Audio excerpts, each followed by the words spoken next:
بسم الله الرحمن الرحيم الحمد لله رب العالمين اللهم صل وسلم على سيدنا محمد أشرف المرسلين وعلى آله وصحبه أجمعين.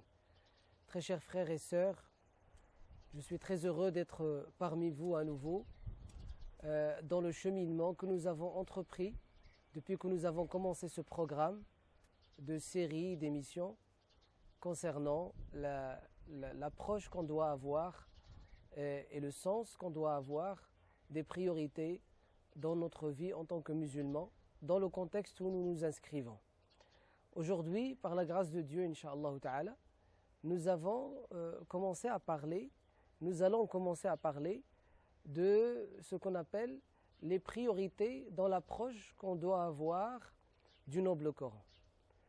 Le noble Coran est tout d'abord une part de notre croyance en les noms et les attributs d'Allah, gloire à lui. Parmi les attributs d'Allah auxquels nous croyons fermement et avec certitude, le fait qu'Allah parle, gloire à lui. La parole d'Allah. Et la parole d'Allah est révélée à certains de ces créatures humaines et qui sont les prophètes et les messagers.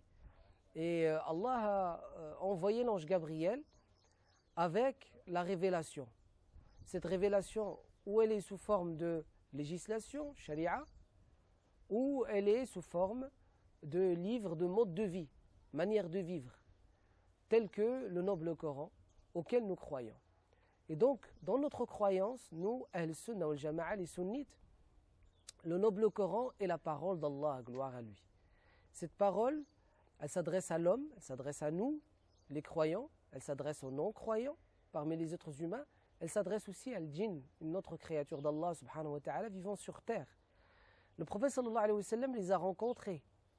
Allah, gloire à lui, les a mentionnés dans le noble Coran, dans une sourate qu'il a appelée lui-même, sourate al-Jinn, dans laquelle Allah azza wa jal commence à nous dire قُلْ أُوحِيَ إِلَيَّ أَنَّهُ اسْتَمَعَ نَفَرٌ مِنَ الْجِنِّ فَقَالُوا إِنَّا سَمِعْنَا قُرْآنًا عَجَبًا.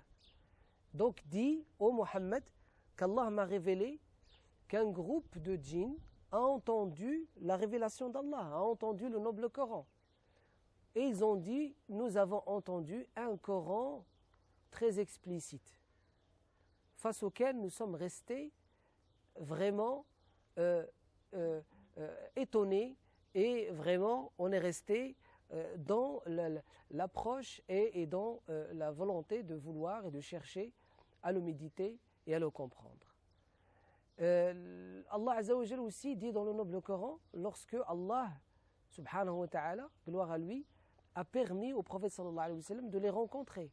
وَإِذْ صَرَفْنَا إِلَيْكَ نَفَرًا مِنَ الْجِنِّ يَسْتَمِعُونَ الْقُرْآنَ.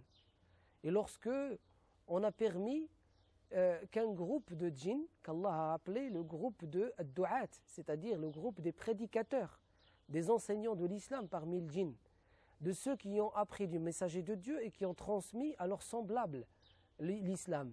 Et donc, qu'est-ce qu'ils ont entendu du prophète sallallahu alayhi wa sallam? Le noble Coran. وَإِذْ صَرَفْنَا إِلَيْكَ نَفَرًا مِنَ الْجِنِّ. Et lorsque on a permis à un groupe de djinns de te rencontrer, يَسْتَمِعُونَ الْقُرْآنَ.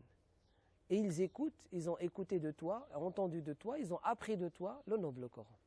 Donc le noble Coran qui est la parole d'Allah est une parole vénérée, parce que c'est la parole d'Allah subhanahu wa ta'ala. Comme le Seigneur est vénéré, sa parole doit être vénérée, c'est l'un de ses attributs. Il faut lui donner sa valeur, qui lui revient de droit, sa juste valeur, ce qui est la valeur de la parole d'Allah, la valeur de l'attribut d'Allah, gloire à lui. Aussi, elle est utilisée comme adoration. La récitation du Coran et fait partie du noble Coran, fait partie de la prière, de la salat. La sourate al-Fatiha par exemple est un pilier dans la salat. Le messager de Dieu dit la salata bila fatihati al-Qur'an. Il n'y a pas de salat valide sans récitation de sourate al-Fatiha. Aussi, le prophète sallallahu alayhi wa sallam dans sa sunna, il nous a laissé la récitation de quelques versets ou quelques sourates après sourate al-Fatiha dans la première et la deuxième raka'a de chaque salat. Le noble Coran est le moyen d'adorer Allah Azza wa Jal par la récitation hors la salat, hors la prière. Le messager de Dieu a dit, quiconque récite le Coran, qu'il sache que chaque lettre qu'il récite lui permet d'acquérir 10 hasanat, 10 récompenses auprès d'Allah subhanahu wa ta'ala, 10 bonnes récompenses auprès d'Allah subhanahu wa ta'ala. Et le prophète sallallahu alayhi wa sallam a dit, je ne dirai pas alif lam mim, une lettre, mais je dirai alif est une lettre, lam est une lettre, mim est une lettre. Et ça c'est très important à souligner, c'est que la récitation du noble Coran, en elle-même, elle est une adoration, elle permet aux musulmans d'acquérir un certain nombre de bonnes récompenses auprès d'Allah subhanahu wa ta'ala qui ne peut même pas compter. Il n'y a que Allah subhanahu wa ta'ala qui peut la compter. Car Allah est Asra'ul Hasibin.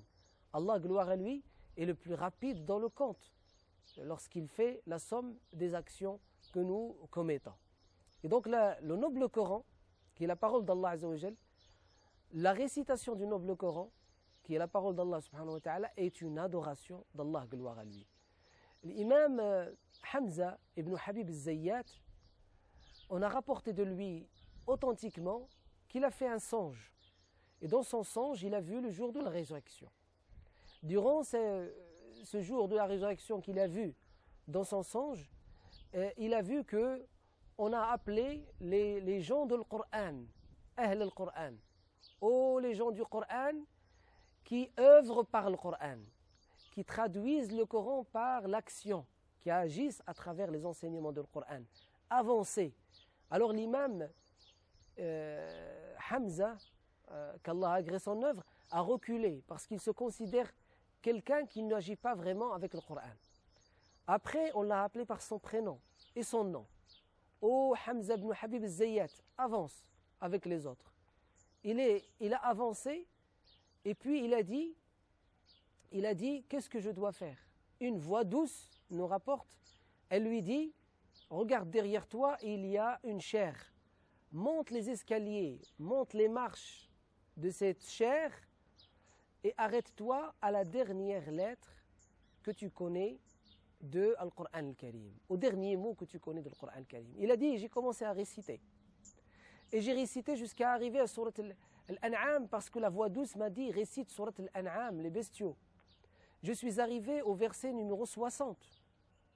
وهو القاهر فوق عباده وهو الحكيم وهو العليم وهو الحكيم الخبير وهو القاهر فوق عباده وهو الحكيم الخبير. Il est celui qui a une puissance sur sa créature et il est le tout sachant, le sage. Ce verset parle d'Allah, gloire à lui. Ce verset décrit Allah, gloire à lui, subhanahu wa ta'ala. Alors l'imam Hamza, il entend cette voix douce lui dire « Arrête ». Il s'est arrêté. Et cette voix douce lui dit « Ne suis-je pas celui qui a une puissance au-dessus de ma créature ?» Alors il dit « Ô Seigneur, certes ». Là, il lui dit « Continue de réciter ». Il récite jusqu'à arriver à la sourate Al-A'raf. Le dernier verset de sourate Al-A'raf, il y a la prosternation. Il veut se prosterner et la voix douce, elle lui dit « Non, Hamza, ne te prosterne pas.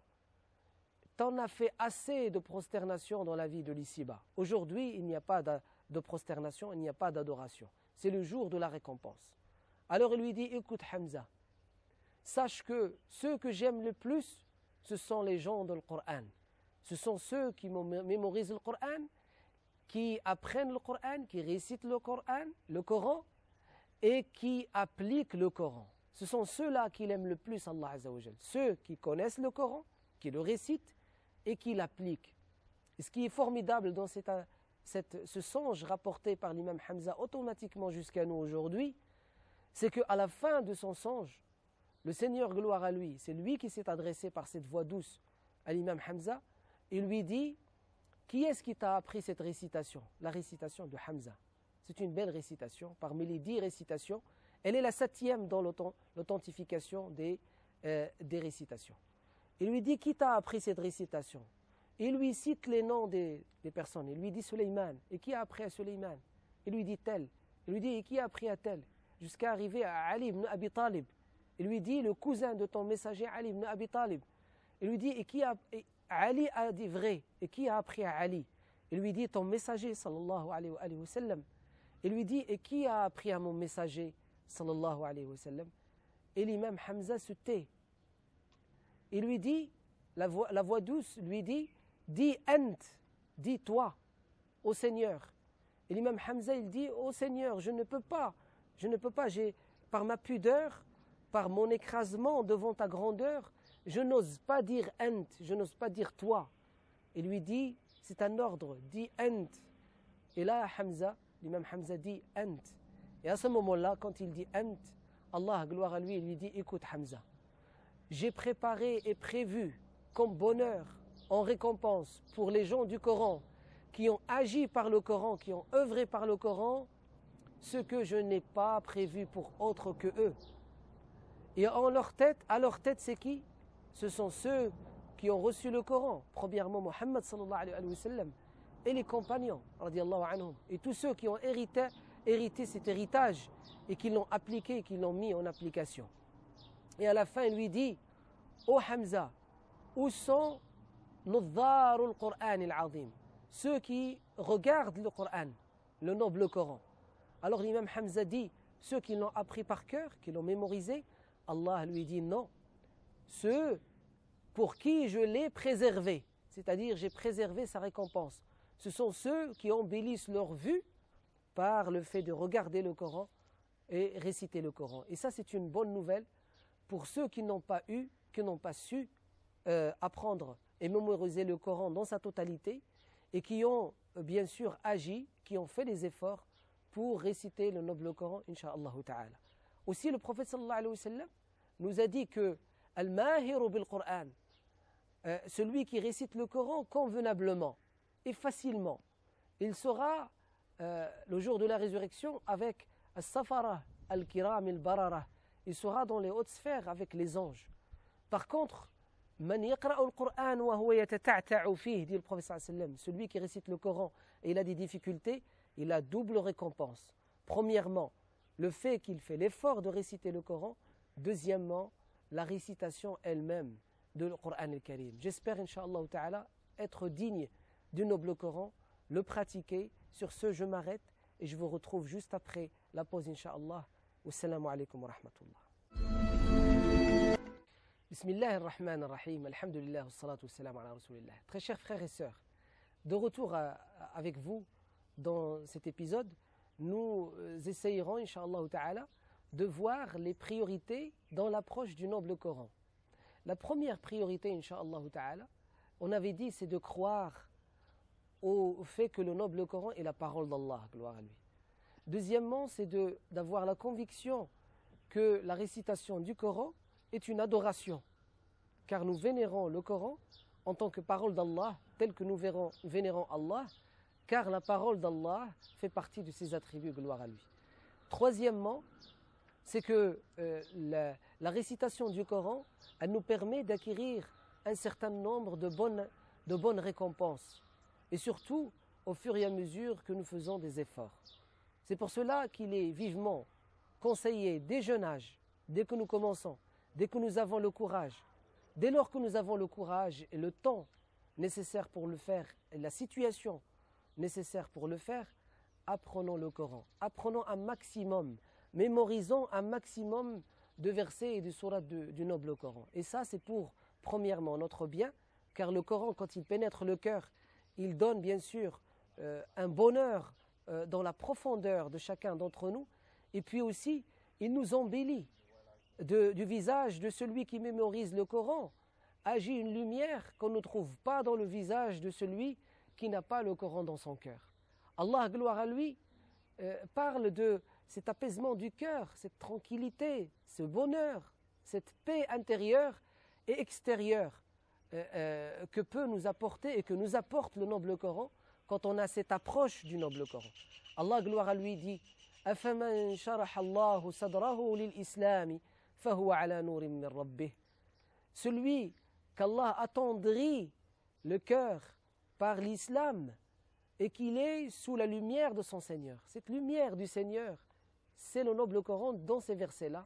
Et nous voyons la suite, Inch'Allah ta'ala, des versets. Il dit فَوَيْلٌ لِلْقَاسِيَةِ قُلُوبُهُم مِّن ذِكْرِ اللَّهِ. Malheur à ceux qui ont le cœur dur, endurci à cause du fait que le rappel d'Allah est absent de leur cœur. Et le rappel d'Allah ici, c'est quoi le dhikr d'Allah? C'est le Coran. إِنَّا نَحْنُ نَزَّلْنَا الذِّكْرَ وَإِنَّا لَهُ لَحَافِظُونَ. Nous avons fait descendre le dhikr, le Coran, et nous le protégerons. Et Allah le protège dans les poitrines de ceux qui l'ont mémorisé en premier. Et puis ici, il le protège aussi dans l'édition du noble Coran, en livre, en mushaf. Et puis il le protège aussi par la sunna du prophète sallallahu alayhi wa sallam. Et le protège aussi par l'interprétation des savants, exégètes du noble Coran. Et donc, quel honneur et quel bonheur pour moi d'avoir au fond de moi-même le noble Coran. Je suis une protection pour le Coran et le Coran est une protection pour moi. C'est un hadith rapporté dans les Sunan et qui est authentifié et dans lequel le messager de Dieu dit « Man yahfaz, yuhfaz, wa man yuhfaz, yahfaz » Quiconque est protégé par Allah, il apprend facilement et il mémorise facilement. Et quiconque mémorise facilement, il est protégé par Allah. Et donc le Coran est une protection d'Allah pour celui qui le mémorise. La mémorisation du Coran est une protection de la part d'Allah, gloire à lui, et surtout que nous disons dans le noble Coran « Iyyaka na'budu wa iyyaka nasta'in » c'est toi uniquement que nous adorons et c'est auprès de toi uniquement que nous cherchons la protection et le refuge. Le noble Coran, mes frères et sœurs, c'est le bonheur du musulman au fond de lui-même. Dans ces versets-là que je suis en train de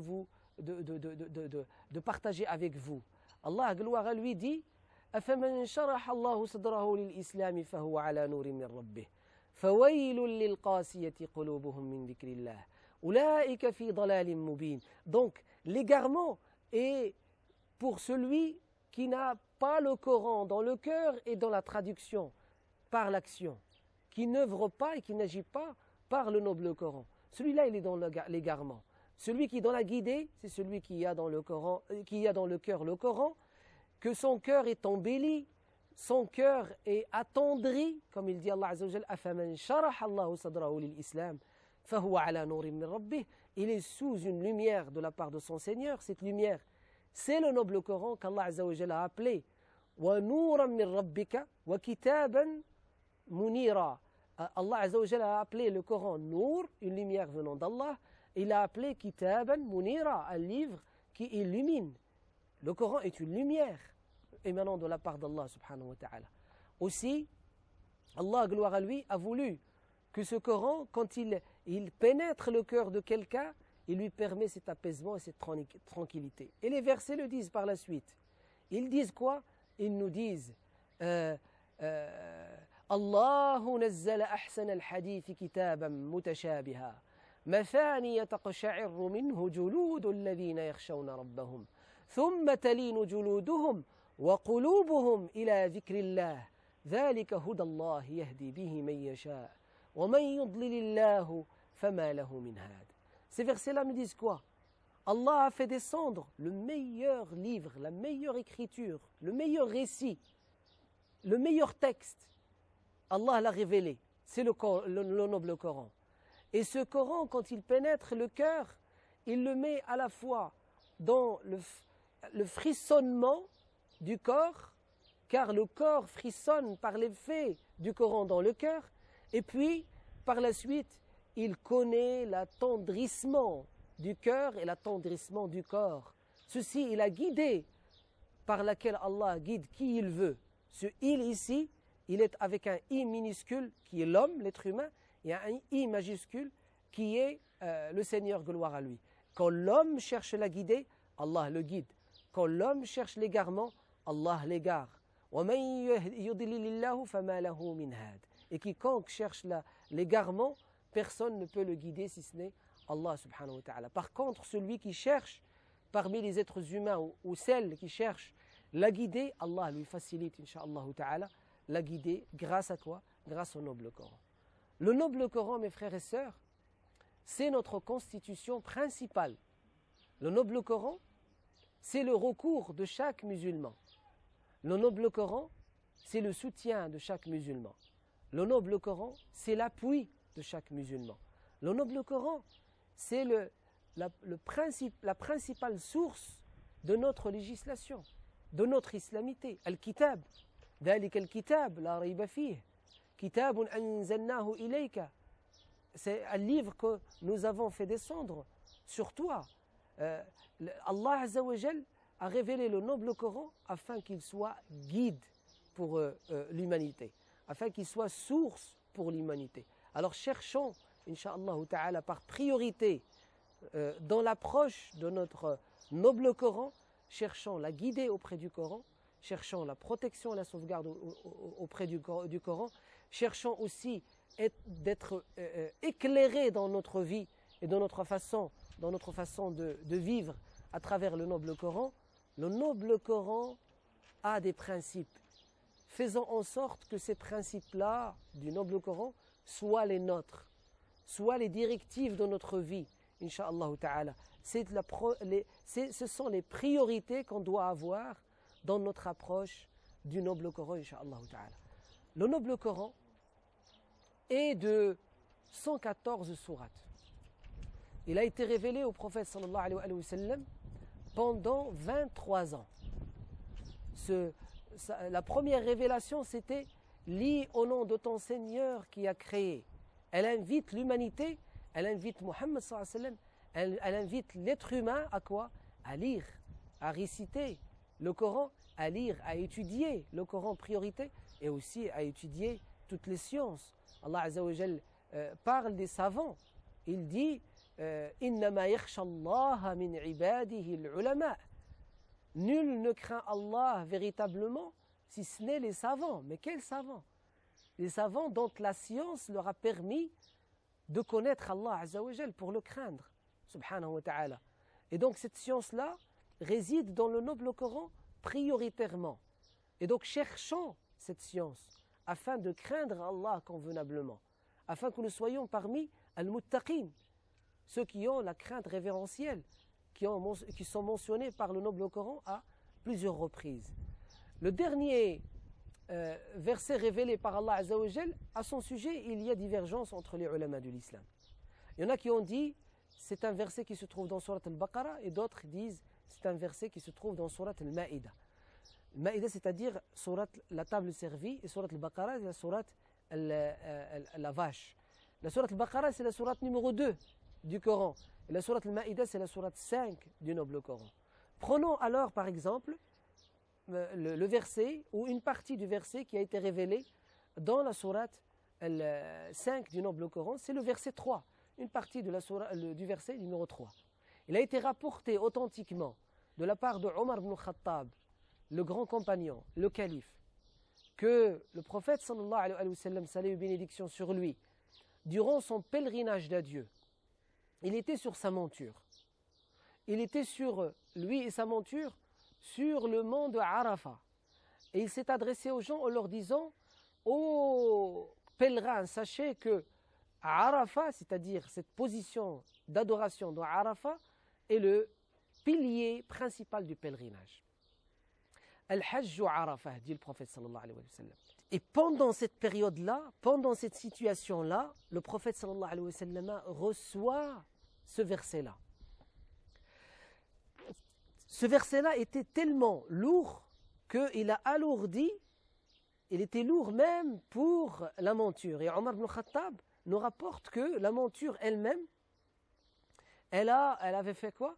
Elle avait bavé, tellement c'était lourd pour elle de supporter ce qui a été révélé au messager de Dieu, salut et bénédiction sur lui.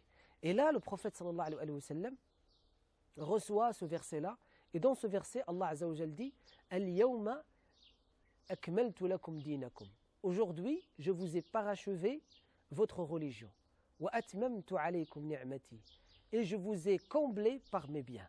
« Wa raditu lakum al-islam dina » Et j'ai agréé et choisi pour vous l'islam comme mode de vie. Alors regardez, lis au nom de ton Seigneur qui a créé, lis et étudie ce qui permet à chacun qui étudie, qui lit, qui est à la quête de la science, qui cherche à savoir et à comprendre, ça lui permet de voir quoi?